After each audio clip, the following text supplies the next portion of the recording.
Hello everyone, good morning, good afternoon or good evening depending on where you are connecting us from. I am Marijit and I am here and I have got the opportunity to speak about my a talk on developing and deploying TinyML models in minutes. So, a couple of things about me. So I am Marijit, a 15-year-old from India, and I am an ambassador at Edge Impulse, an embedded machine learning startup. And I'm the lead organizer for TinyML Aspirants, a community for tiny machine learning based in Asia. And I am also the co-organizer for TinyML Foundation's TinyML India chapter. Previously, I have been an event ambassador for the Think Network, doing all sorts of program and stuff. You can feel free to reach out to me on Twitter with the handle shown here and on LinkedIn as well. So, let me first get through a brief of what is tiny machine learning, and then on I will be able to show you guys a demo, and we can continue our discussion further on. So, why machine learning? Data is everywhere. Life without smart devices is completely impossible in today's instances. Smart devices are now commonly treated to be known as AI-based devices, and we get to see that the revolution of AI enabled everything is now taking place, from phones to servers and everything in between. Machines are now capable of replacing the human intelligence that we have been having since a lot of years. So, embedded devices are used everywhere, from the wellness-centric based devices like the hearing aids that you see in the picture, and to the smartphone devices, the city traffic meter or the vehicle parking systems. Then there are also factory and industrial based applications and tons more. Overall, there are 180 billion plus ARM chips that are sold all over the world as of now. And only 30 million MCUs or microcontrollers, which is the main aspect on which TinyML is being intended to run on, is sold only in 2019. So they make up to 66% of human population on Earth. And this is because the server and farm idea is not possible in here. So, TinyML is considered to be the Industry 4.0 and developers' paradise. Industry is moving to the edge. We can clearly see that the revolutions are taking on for moving lots and lots of services of rather than be the software side over to smaller hardwares to MCUs, CPUs. And there is wide support for machine learning frameworks and tools for tiny machine learning. And MCUs are also becoming powerful day by day. So with the help of some hardware acceleration methods such as using TSPs and with the help of some unbeatable support from the industry giants, the real AI for everyone movement is on with the help of TinyML.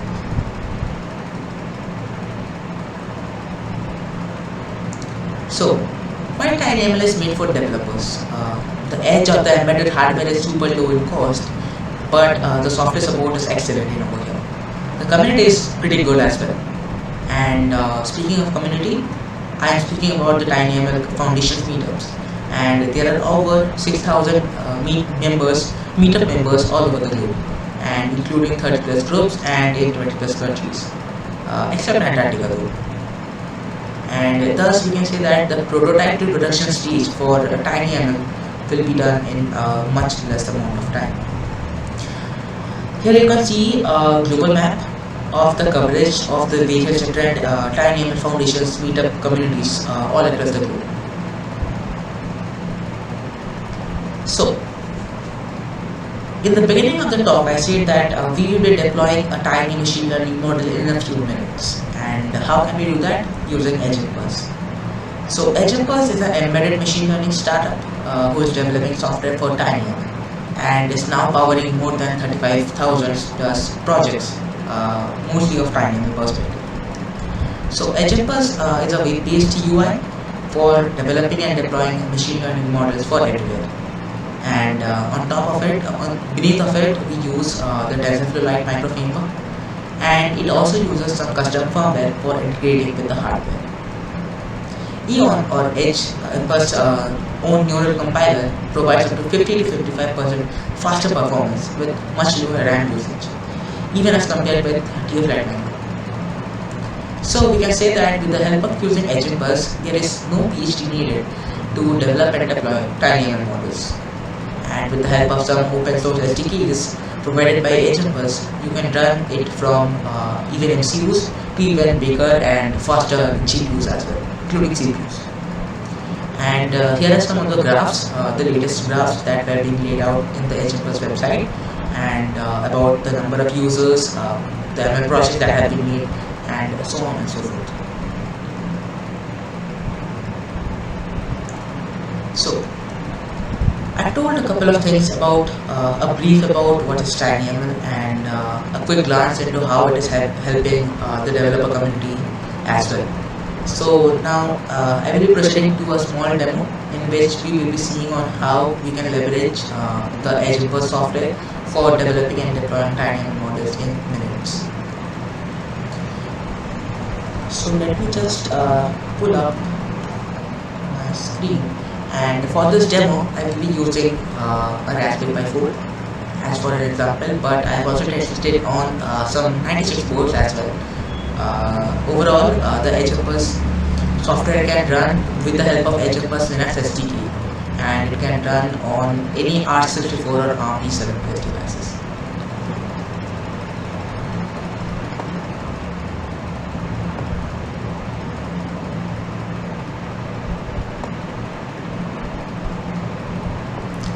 Alright, so the thing that I did is that I first installed the agent bus main Linux SDK from the docs, and you can head over to docs.agentbus.com.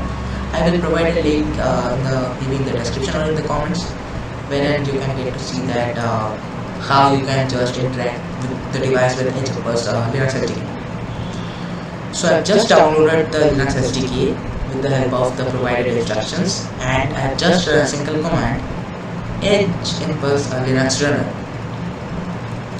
So over here, the first thing that you will have to provide is that your own username and the email address which has been connected to the agent bus dashboard and agent bus studio dashboard, and once you run that command, you get to see that it connects to your microphone and camera in over here, because I will be showing an computer vision based application.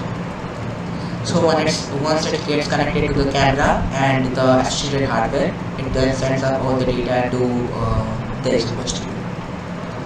And I gave the name of this device, and there we go. We can get to see that it says that the device is now successfully connected, and we can head over to agent bus studio for the testing. I will pull back the screen. Alright. So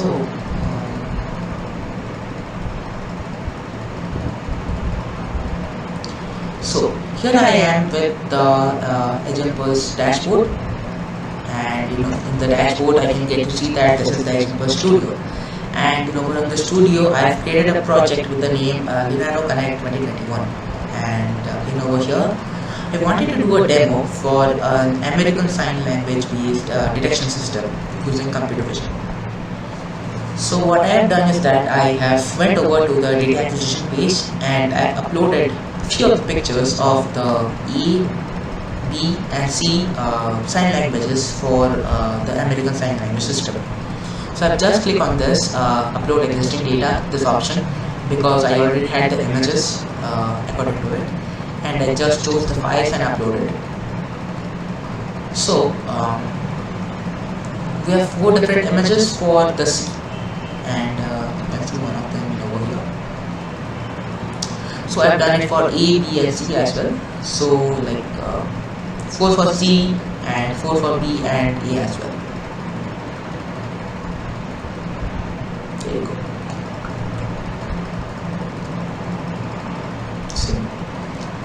So now if I head over to the test data, I have collected 3 different data for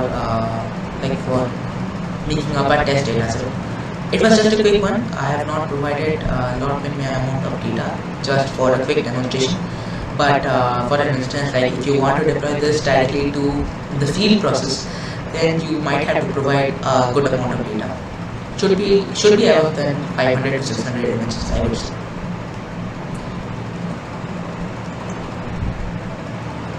So now I am in over the inverse design page for the EI Studio, in where we just drag and drop all the various different processing blocks and the learning blocks needed for doing our and making our ML model. So I will click on this add a processing block, this option, and it will drop down all these menus. And then from there, the first one with a star given image, because we are doing this a computer vision based model, so we will have to select the image one. I will just click on add and it will get added itself. And for the learning block, I will use transfer learning. For the learning block, you can even use the regression, which is being used for like predicting some data, mostly the numeric data, and even you can use classification for categorizing the audio based instances or for motion from sensors. So I will just click on save impulse. And once it gets successfully stored, we get to see that there are two more labels that created with the image and transfer learning. And here is the image one, and let us keep it to the RGB. And just in case you want to deploy this onto an embedded device, for example like an OpenMV board or the HiMax V1 board, you can then put on the grayscale mode as well. I will keep RGB over here and I will click on save parameters. And there you go, we get to see that there one more option comes up to generate the features from the images. I will click on that, and we will have to wait for a couple of minutes for it to end.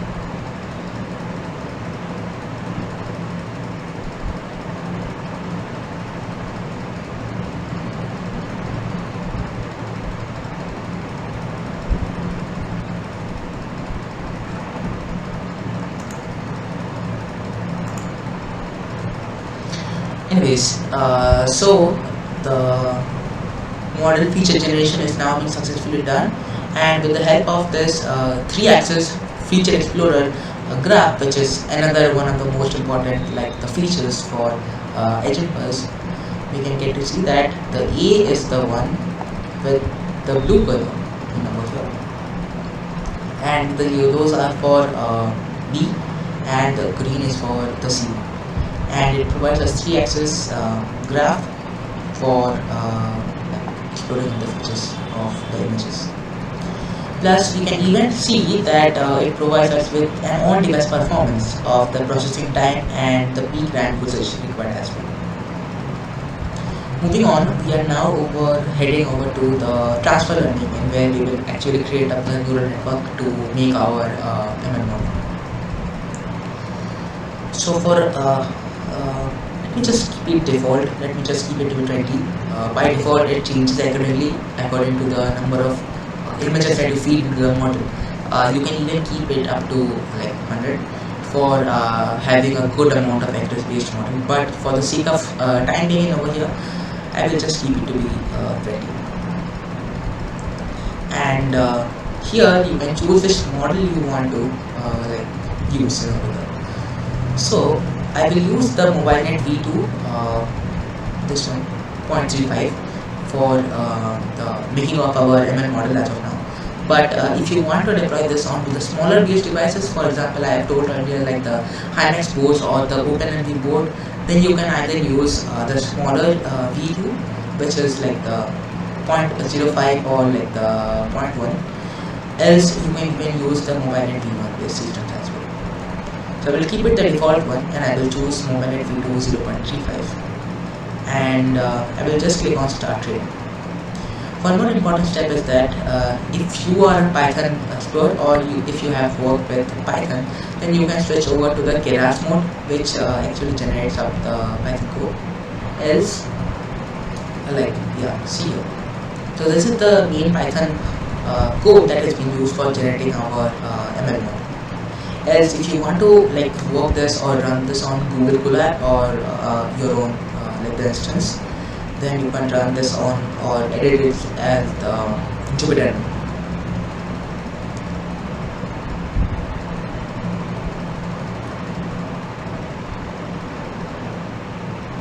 Let's just go back and check. Yes.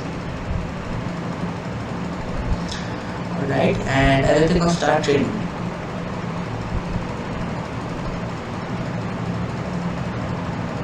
So run in a bit so that it becomes easier for you guys to see.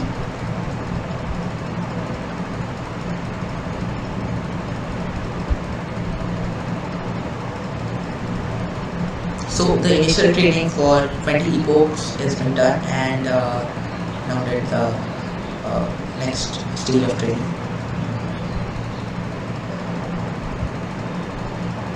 and it will see the best performing model out of it.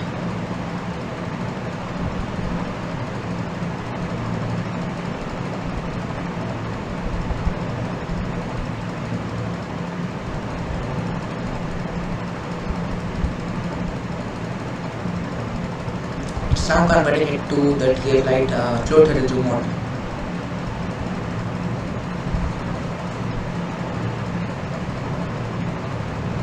And then to the quantized model. It's now using the Eon, as I've spoken earlier, the edge impulse neural compiler for making our ML model fast with using less amount of RAM.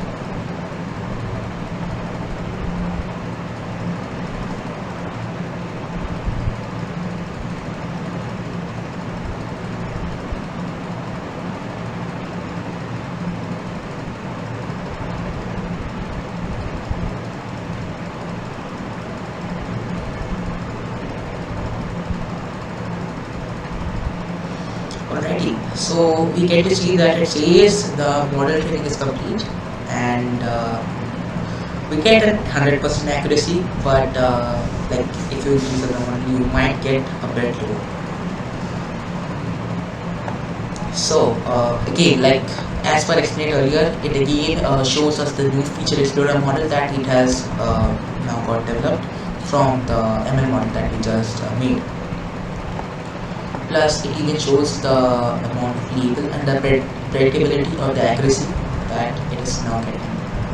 Plus, it is also showing us the peak RAM usage and the flash usage, plus the inference time of the model. And we will just retain the model once so that we get the best amount of accuracy coming in from the given data set.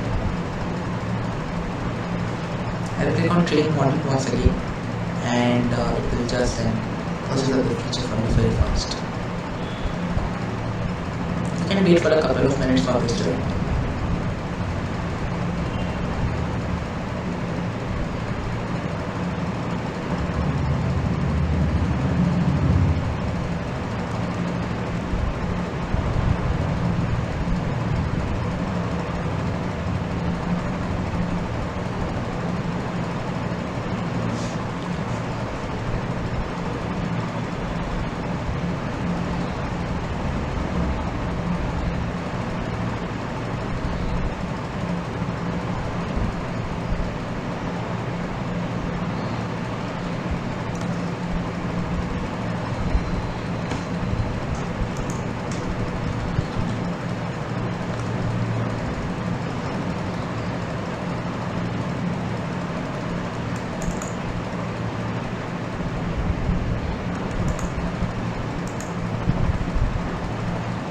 And there we go, we get to see that it says the model, the retrain model stage is now completed successfully. And now I will head over to a live classification, and I will be using the camera feed. It is coming from my Raspberry Pi down over here. So we already have some existing samples. First, let us test out some of those, and let us see how much accuracy we are getting. I will click on just load sample.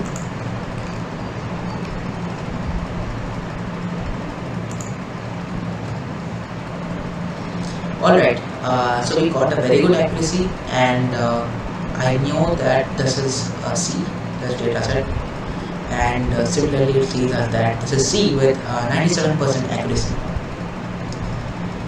So if we head on under this, the 3-axis diagram, and we again get to see the 3-axis diagram with the classification image circled as the big in the blue color, this ball over here. So this is the one that we have just feed into the ML model, and these were the previously used data sets. It has now done the classification and it has given us the results. So we will now head over to model testing, and we will just check out the initial accuracy that we're getting. We'll just click on classify all.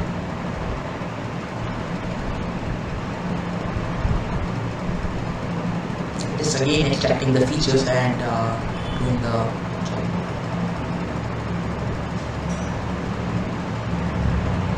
Yeah, like done before, it again says that model testing result is 100% accurate, which is neat and good. There we go. So this one is the E, and this the top one, and here is the C and B following. So here comes another important stage of versioning.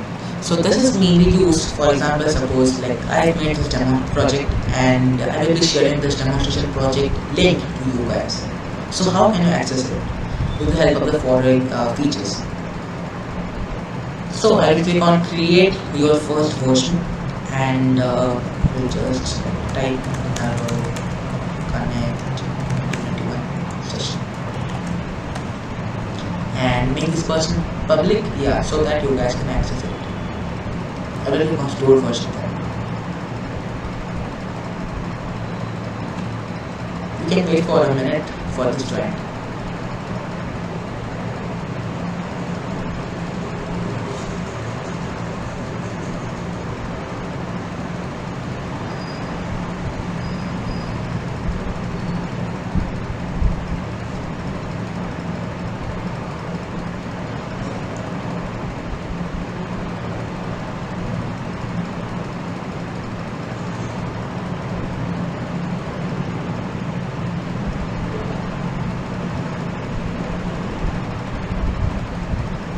Alrighty, so it says that the public version is now available, and if I click on view project in the tab, see, and yeah, so this is the public version of the project and it's now live. And so in the top it says that you are viewing a public agent bus based project, and we can just clone this. You can just click on clone this project and give it a name of yours. You just clone this project, it will extract the same thing and like provide a basically like a git fork thing of the project that I've made.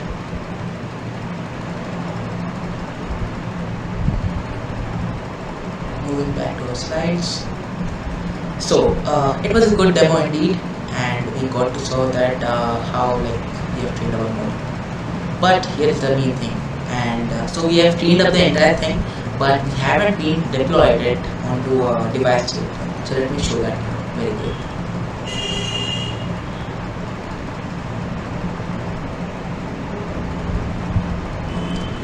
So we are now heading over to the deployment page, and if you come to the deployment page, you get to see that there are tons and tons of options of deploying into which device you want. So we are not using an MCU right now, but if you wish, you can use an MCU in which you can deploy it using a C++ based library, or using an Arduino library, or if you are using an ST device, then you can use their CMS aspect. Plus, as I spoken earlier, you can even use agent bus on Jetsons. So for deploying the TensorRT library, you can even extract them. And even if you want, you can run this on your browser using WebAssembly. Plus, agent bus also has its custom firmware for specific boards like the B80 the 8 compute board, and HiMax, Sony's presence, and tons of this. Plus, there's also the Linux boards. On top of which like you can select either if you want the quantized model or if you want the float model, which is the unoptimized model. So I'm not deploying it directly, but if you want, you can just click on them, and for example, just let me select the unoptimized model,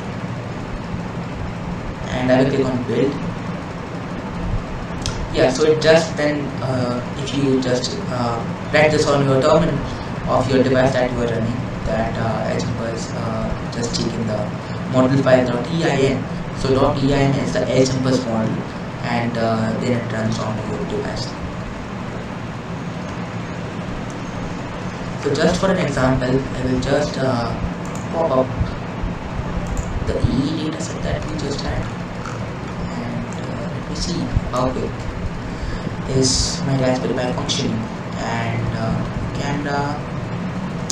Alright, so I will just put this in front of the device that I'm having.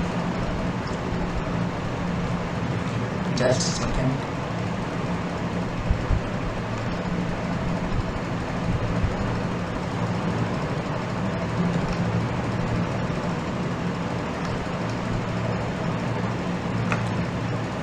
Alrighty, so I will click on start sampling now. Now takes in the image and upload it to the edge impulse studio. Alrighty, so it now sees that it is 52% this is a bit lower accuracy because mostly of the colorization issues that it is having, like a bit darkened color. But there is also one more important perspective that you can follow if you clean like lots and lots of images, then it will be much better. But anyways, we can get to see that it sees that it is C, and we knew that it was C.